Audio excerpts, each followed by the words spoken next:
ആലപ്പുഴയിലെ രക്ഷാപ്രവർത്തനം പ്രതികളായ ഗൺമാനും സുരക്ഷാ ഉദ്യോഗസ്ഥർക്കും മുൻകൂർ ജാമ്യം നൽകി കോടതി. ആലപ്പുഴ ജില്ലാ സെഷൻസ് കോടതി ജഡ്ജി ഹണിയം വർഗീസാണ് വിധി പറഞ്ഞത്. പിണറായിയുടെ ഗൺമാൻ അനിൽകുമാർ അടക്കം 5 പ്രതികളാണ് കേസിലുള്ളത്. കൂടുതൽ വിശദാംശങ്ങളുമായി അജയ്നാഥ് ചേരുന്നുണ്ട്.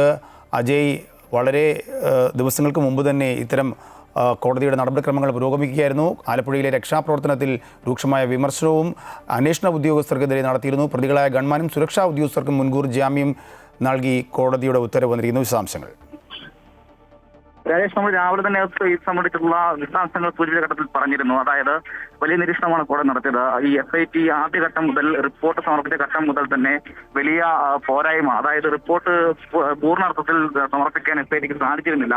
അത് റിപ്പോർട്ടിൽ ഈ 308 വകുപ്പ് ഉൾപ്പെടെയുള്ള കാര്യങ്ങളെ സംബന്ധിച്ച് വലിയ വിമർശനം കോടതി ഭാഗത്തുണ്ടായിരുന്നു. എന്തുകൊണ്ടാണ് തിരുത്തപ്പെട്ട ഈ ഒരു 308 എന്നുള്ള വകുപ്പ് ഉൾപ്പെടെയുള്ള കാര്യങ്ങളെ സംബന്ധിച്ച് കോടതി ആക്ഷേപം ഉന്നയിച്ചിരുന്നു. ആദ്യഘട്ടത്തിൽ അന്വേഷണ സംഘം നൽകിയ റിപ്പോർട്ടിൽ ഇത്തരത്തിലൊക്കെയുള്ള നിലപാടുകളൊന്നും ഇല്ലായിരുന്നു, ഈ വകുപ്പുകളൊന്നും ഇല്ലായിരുന്നു. പക്ഷേ രണ്ടാം ഘട്ടത്തിൽ SIT രൂപീകരിച്ചതിന് ശേഷമാണ് ഈ വകുപ്പുകളെല്ലാം തന്നെ ഉൾപ്പെടുത്തുന്ന കാര്യം ഉണ്ടായത്. ആദ്യം SIT ഒരു പ്രാഥമിക റിപ്പോർട്ട് സമർപ്പിച്ച ഘട്ടത്തിൽ ആ ഘട്ടത്തിൽ പോലും 308 ഉൾപ്പെടെയുള്ള വകുപ്പുകൾ ഇല്ലായിരുന്നു. അങ്ങനെ നരഹത്യാശ്രമം ഉൾപ്പെടെയുള്ള വകുപ്പുകൾ എത്ര പെട്ടെന്ന് ഈ തിടുക്കപ്പെട്ട് ഉൾപ്പെടുത്തേണ്ട കാര്യമുണ്ടോ എന്ന് കോടതി ആ ഘട്ടത്തിൽ ചോദിക്കേണ്ട കാര്യമുണ്ടായിരുന്നു. അതായത് SITക്ക് ഈ വിഷയമായിട്ട് ബന്ധപ്പെട്ട എന്തെങ്കിലും തരത്തിലുള്ള പ്രത്യേക താല്പര്യമുണ്ടോ എന്ന ആശങ്കയും കോടതി പ്രകടിപ്പിക്കുന്ന കാര്യമുണ്ടായിരുന്നു. ഒപ്പം തന്നെ റിപ്പോർട്ട് സമർപ്പിക്കുന്നതിന് ഉൾപ്പെടെയുള്ള കാര്യങ്ങളെ സംബന്ധിച്ച് വലിയ വിമർശനം കോടതി ഉന്നയിച്ചു.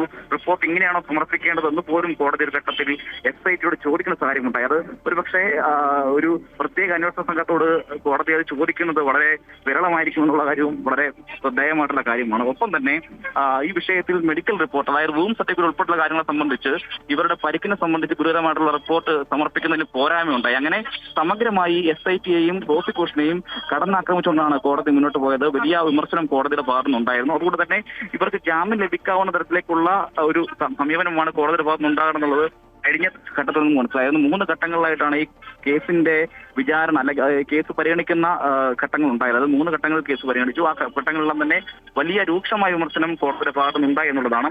ഏറ്റവും ഒടുവിൽ ഈ മാധ്യമങ്ങൾക്ക് ഈ വാർത്തകൾ എങ്ങനെ ലഭിക്കുന്നു, അതായത് കോടതി പരിഗണിക്കുന്നതിന് മുമ്പ് തന്നെ മാധ്യമങ്ങൾക്ക് ഈ വാർത്തകൾ എവിടുന്ന് ലഭിക്കുന്നു, അതാരാണ് ആ നിലയിൽ ഇടപെടുന്നത്, SIT ആ രീതിയിൽ ഈ വിഷയങ്ങൾ അല്ലെങ്കിൽ ഇതിന്റെ ഈ ഇതുമായിട്ട് ബന്ധപ്പെട്ടുള്ള കാര്യങ്ങൾ മാധ്യമങ്ങളോട് റിവീൽ ചെയ്യുന്നുണ്ടോ എന്നുൾപ്പെടെയുള്ള കാര്യങ്ങളെ സംബന്ധിച്ചും എല്ലാം കോടതി ആശങ്ക പ്രകടിപ്പിച്ചിരുന്നു. ഒപ്പം തന്നെ ഇതുമായി ബന്ധപ്പെട്ട് ഈ ഗൺമാന്മാർക്ക് ഒരു അനുകൂല സമീപനമാണ് കോടതിയുടെ ഭാഗത്ത് ഉണ്ടായതെന്നുള്ളതാണ്. വ്യത്യസ്തമായ രീതിയിൽ ഈ വീഡിയോ ദൃശ്യങ്ങളെല്ലാം തന്നെ പരിശോധിച്ചപ്പോൾ പോലും ആ നിലയിലേക്കുള്ള ഗൗരവകരമായിട്ടുള്ള ഒരു മർദ്ദനം ഉണ്ടായിട്ടില്ല, അല്ലെങ്കിൽ അക്രമം ഉണ്ടായിട്ടില്ല എന്നുള്ളതാണ് കോടതി നിരീക്ഷിച്ചത്. എന്തായാലും ജാമ്യം ലഭിക്കുമെന്ന് തന്നെയായിരുന്നു നമ്മൾ പ്രതീക്ഷിച്ചത്. അത് ആ നിലയിലേക്ക് തന്നെ പോയിരിക്കുന്നു എന്നുള്ളതാണ്. ഇനി പ്രോസിക്യൂഷനും ഈ വാദിഭാഗവും മേൽക്കോടതിയിൽ അപേക്ഷ സമർപ്പിക്കും. അതായത് ഈ വിഷയവുമായി ബന്ധപ്പെട്ട് മേൽക്കോടതിയെ സമീപിക്കുമെന്ന് തന്നെയാണ് മനസ്സിലാക്കുന്നത്. എന്തായാലും ആ നിലയിലേക്കുള്ള ഒരു സമീപനം AD തോമസ് MLAയുടെ ഭാഗത്തു നിന്നും ഒപ്പം അജയ് ജുവൽ പ്രിയവസിന്റെ ഭാഗത്തു നിന്നും ഉണ്ടാകുമെന്ന് തന്നെയാണ് ഇപ്പോൾ നാം കരുതുന്നത്. അജയ്നാഥാണ് വിശദാംശങ്ങൾ നൽകിയത്.